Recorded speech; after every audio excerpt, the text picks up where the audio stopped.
குறிப்பாக நாங்கள் ஒருத்தட்ட சொல்கிறோம், அவர் எழுதுறாரு. அதை மக்கள் எதுக்கு இதை எழுதுறாருன்னா, எங்கள் பெருமை பாடுறதுக்கு, இறைவன் பெருமை பாடுறதுக்கு இல்லை, நாளைக்கு உங்களுக்கு எங்கேயாவது இடத்துல பயன்பெறும்.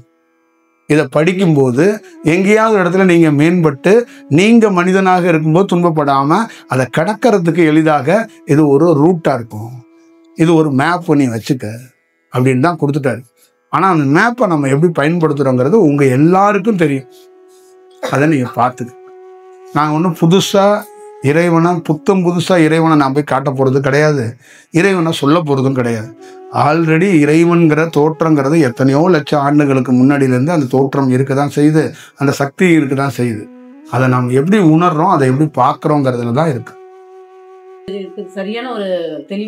பொதுவாக இப்போ நீங்கள் தியானம் பண்ணுறீங்க, இப்போ உங்களுக்கு தியானத்தில் எதுக்காக நாங்கள் ஆன்ம விடுதலையை என்கிட்ட தியானம் பண்ண அத்தனை பேத்துக்கு கொடுக்க வச்சோம்? ஏன் கொடுக்க வச்சோம்னா, உன்னுடைய கர்ம வினையோ உள்வினையோ பதிவு வெளியேறினா தானே நீ தியானத்தில் ஏதாவது ஒன்று பெற முடியும்.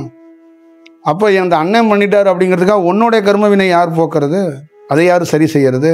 உனக்குன்னு ஒரு பதிவேற்றம் இருக்குல்ல, ஒரு ஆண் ஒரு பெண்ணு, 2 பேருடைய அலைவரிசையும் பரிமாறப்படும். புரியுதுங்களா? உங்கள் 2 பேரோட ஜாதகத்தையும் உங்கள் புள்ள ஜாதகத்தையும் எடுத்துட்டா 3 ட்ரையாங்கிளில் வேலை செய்யும். அந்த 3 வச்சு தான் உங்கள் பிஸ்னஸ், உங்கள் வீடு எல்லாத்துக்குள்ளேயும் அடங்கும். புரியுதுங்களா? இப்போ எங்களுக்கு எங்கள் ஜாதகத்துலேருந்து விடுபடுதுன்னா, அதில் எல்லாத்துலேருந்து ஒருத்தன் விடுபட்டான், மனிதன் மனதிலேருந்து விடுபட்டானா அவங்க என்ன பண்ணுறான்னா, அந்த மனது பதிவேற்றங்கள் எல்லாத்தையுமே அங்கே இறக்கி வைக்கப்படுது.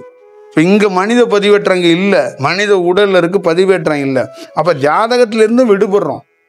அப்போ எந்த கோள்கள் நடந்தாலும் எந்த கிரகங்கள் இருந்தாலும் அதுக்குள்ள பாதிப்பு எங்களுக்குள்ளே இருக்கிறது வர்றது இல்லை. ஏன்னா அந்த கோள்களுடைய தன்மையை தான் நாங்கள் உணர்றோமே ஒழிஞ்சு அந்த கோள்கள் எங்களுக்கான ஒரு செயல் செய்யறது இல்லை. அப்போ நாங்கள் போய் எந்த பரிகாரமோ எந்த விசேஷமோ செஞ்சுக்கிறது இல்லை. அப்போ மக்கள்கிட்டையும் நாங்கள் வழிகாட்டுறது என்னென்னா, பரிகாரமாக இல்லாமல் அந்த கோள்களை எப்படி அணுகலாம், அதை எப்படி எடுத்துகிட்டு போகலாம் அப்படிங்கிறத நீங்கள் பார்த்துக்கிட்டிங்கன்னா ரொம்ப நல்லாயிருக்கும். இப்போ திருநள்ளாறு இந்த உலகத்திலே உயர்ந்த ஒரு சக்தி வாய்ந்த செயல், ஆனால் அதை அணுகிற விதம் சரியா இல்லை. இப்போ அது அணுகிறதுன்னு ஒன்று இருக்குல்ல, இப்போ அது உருவாகலைங்க.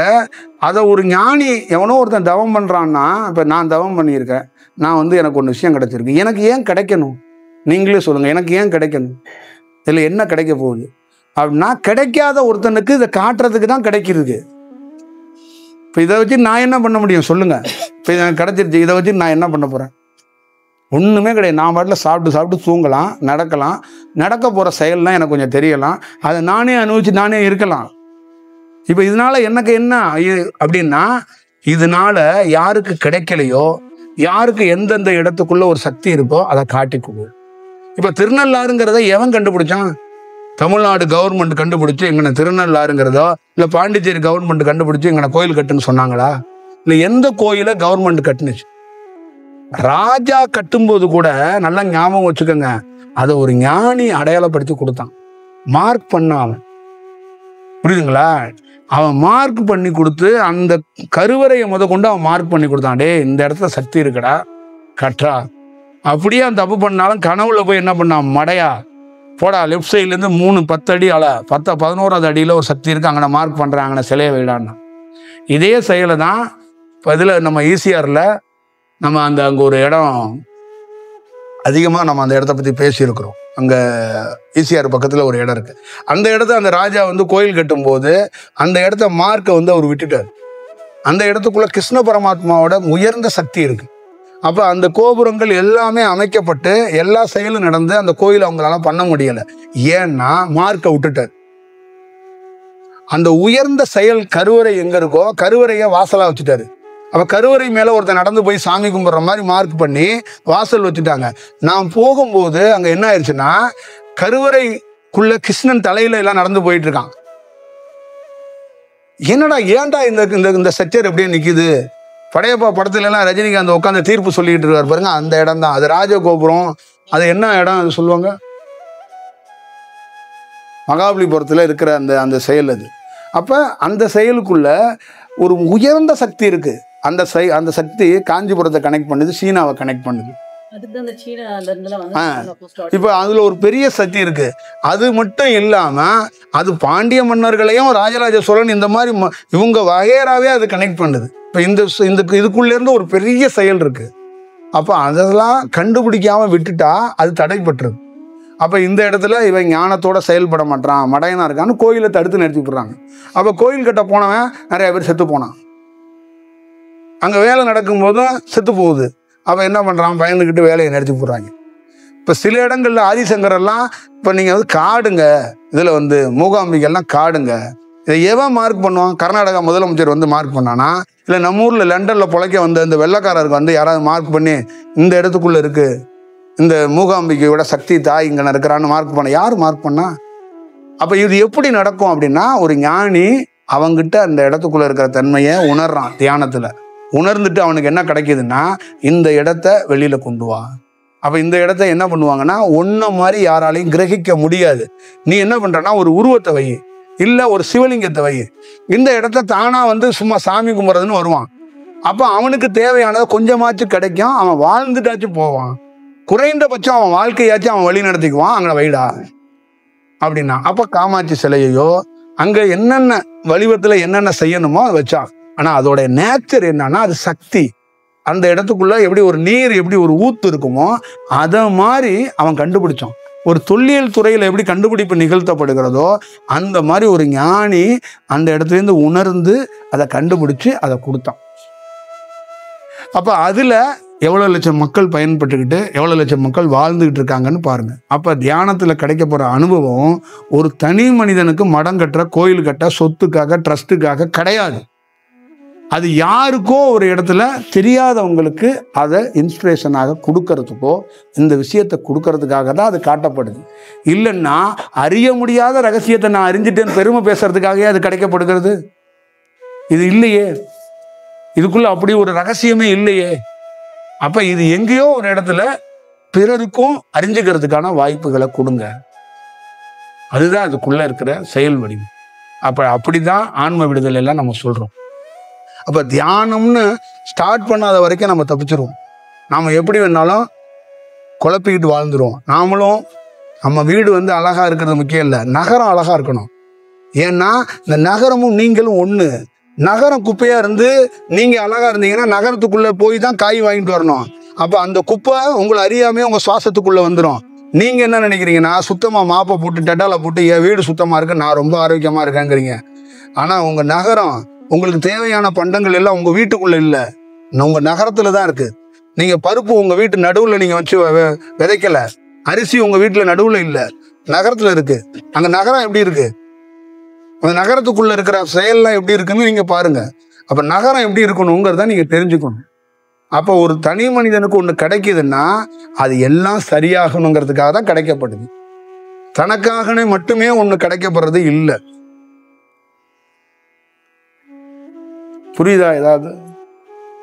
அப்ப ஒரு மேம்பாடு அடையிறதுங்கிறது, இப்ப எனக்கு உள்ள ஒரு ஞானம்ங்கிறது ஒரு தியானத்தில் ஒரு விஷயம் தெரியுதுன்னா என்னோட டேலண்ட் திறமையெல்லாம் கிடையாது. சத்தியமாக நீங்கள் அந்த மாதிரி தயவு செய்து நினச்சிடாதீங்க. அது இறை வடிவத்தினால காட்டப்படுறது பிறருக்கு ஏதாவது உபயோகமாக இருக்கணும்னு தான் காட்டப்படுது. புரியுதுங்களா? சில ரகசியங்களை உங்கள் தாய் தந்தையை உங்கள்கிட்ட டிஸ்கஷனே பண்ண மாட்டாங்க. ஏன் தெரியுங்களா? அது உங்களுக்கு உபயோகப்படாது. உபயோகப்படுற மாதிரி இருந்தால் ஒரு நாள் உங்கள் காதில் ஓதிடுவாங்க. அதே மாதிரி தான் இறை ரகசியங்கள் நிறைய பேர் காதில் ஓதாமல் இருக்கிறதுக்கு காரணம், என்னைக்கு உங்களுக்கு பெறப்படணுமோ அன்னைக்கு உங்களுக்கு உபயோகம் பண்ணணும்னா அன்னைக்கு காதில் அது ஓதப்படும். நீங்கள் அதை கேட்கப்பட்டே ஆகணும். அப்போ அது உங்களுக்கு பல விஷயத்தில் அது ஒரு வேலையை அது காட்டும்.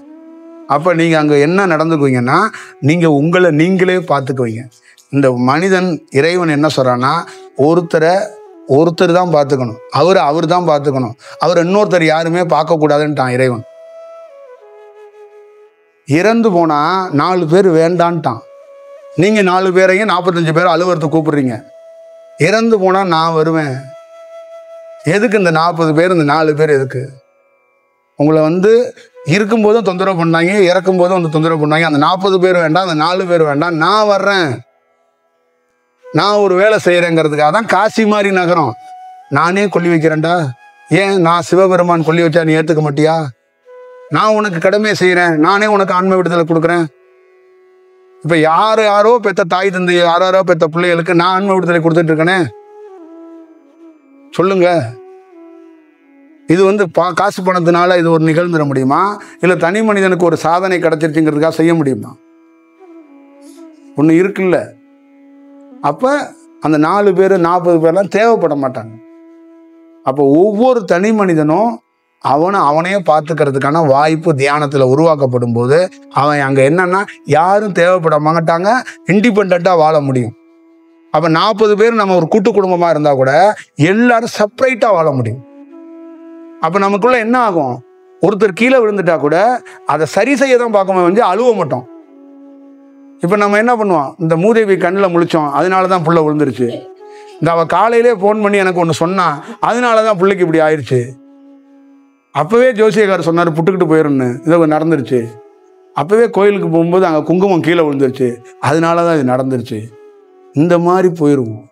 அப்போ யாராவது நம்ம வீட்டில் உறவாக இருக்கிற தாத்தாவோ பாட்டியோ யாரோ ஒருத்தர் இறந்து போகிறாங்க, தாய் தந்தை தவறி போனாங்கன்னா நம்ம ஏதோ அனாதையான மாதிரியும் துண்டிச்சு விட்ட மாதிரி ஆயிரும். இப்போ இறைவன் என்ன சொல்றாருன்னா எல்லாமே தனி பொருள். இந்த பொருள் எல்லாம் தற்காலிகத்துக்கு கூட்டு பொருளாக இருக்கிறது. தனி பொருள் ஏதோ கூட்டு பொருளாகவே வசிக்கிற மாதிரி ஒரு பில்டப்பை கொடுத்துருதுங்க. அதுதான் ரொம்ப வருத்தமா இருக்கு.